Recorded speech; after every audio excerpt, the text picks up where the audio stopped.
জামাল ভাইয়ের সাহায্য নিয়ে জলে কেমিক্যাল মিশিয়ে ফুলকিকে অন্ধ করে দিল রুদ্র। হ্যাঁ বন্ধুরা, ফুলকি সিরিয়ালে আজকের পর্বে তোমরা এরকমটাই দেখতে পাবে। পুরো গল্পটা জানতে হলে প্লিজ লাইক দিয়ে সঙ্গে থেকো।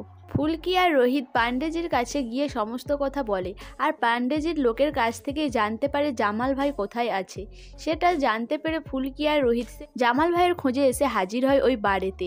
এদিকে জামাল ভাইকে ছাড়িয়ে আনাতে রুদ্র বলে যে জামাল ভাই, আমার কিন্তু কাজটা করে দিতেই হবে, আর যেই জন্য তোমাকে ছাড়িয়ে আনা। তখন জামাল ভাই বলে কি করতে হবে? তখনই রুদ্র বলে যে ফুলকি দাসের জন্যই তো তুমি জেলে গিয়েছিলে, আর তার প্রতি তোমার নিশ্চয়ই রাগ আছে, তাকে তুমি শাস্তি দিতে চাও না? তখন জামাল ভাই বলে যে হ্যাঁ, আমি তো চাই, কিন্তু কি করতে পারি? তখন রুদ্র বলে যে ওই ফুলকি দাস রয়েছে এখন গেম ভিলেজে, আর ওখানে তোমার লোক রয়েছে তো? তখন জামাল ভাই বলে যে হ্যাঁ। তখনই রুদ্র বলে যে ফুলকি দাসের খুব চোখের পাওয়ার, আর সে চারিদিকে সমস্ত কিছু লক্ষ্য রাখে, আর ওই চোখটাই যদি আমরা নষ্ট করে দিই। তখনই জামাল ভাই বলে যে বুঝে গেছি, আমাকে কি করতে হবে, আর কিছুই বলতে হবে না। এদিকে ফুলকি আর রোহিত ওই বাড়ি আসে। ফুলকি আর রোহিত আসার আগেই রুদ্র ওখান থেকে বেরিয়ে যায়। এদিকে ফুলকি আর রোহিত চারিদিকে খুঁজে দেখে, কিন্তু জামাল ভাইকে কোথাও দেখতে পায় না। এরপর রোহিত আর ফুলকি ওখান থেকে ফিরে আসে। এর পরের দিনে জামাল ভাই ওই গেম ভিলেজে গিয়ে হাজির হয়। সেখানে গিয়ে ওই লোকটিকে টাকা দেয়, আর বলে যে ওই জলেতে কেমিক্যাল মিশিয়ে দিতে হবে। তখন লোকটি বলে যে আমি সব করে দেব।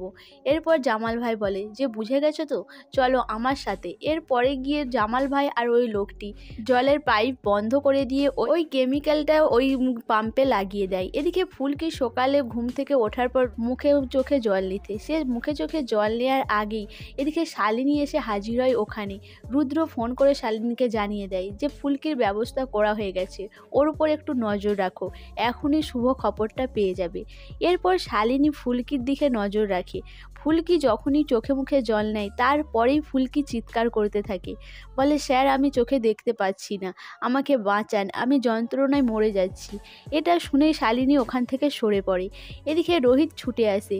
এদিকে আরও লোকজন আসার পর ফুলকিকে রোহিত বলে যে কি হয়েছে? তখন ফুলকি বলে যে চোখে জল নেওয়ার পর সে চোখে দেখতে পাচ্ছে না, সে মরে যাচ্ছে। এরপরে ফুলকি যন্ত্রণার চোটে অজ্ঞান হয়ে যায়। রোহিত তখন তাকে কোলে তুলে নিয়ে ডাক্তারের কাছে ছুটে। এদিকে শালিনী এই খবরটা রুদ্রকে জানিয়ে দেয় যে কাজ হয়ে গেছে। তখন রুদ্র বলে যে ফুলকি সারা জীবনের মতো চোখে আর দেখতে পাবে না, এবারে আমাকে কেউ হারাতে পারবে না। তখন শালিনী বলে যে রুদ্রদা, এতদিনে তুমি একটা কাজের কাজ করেছো। বন্ধুরা, রুদ্র তো তার কাজটা করেই দিল, কিন্তু শেষ পর্যন্ত কি রুদ্র শেষ রক্ষা করতে পারবে?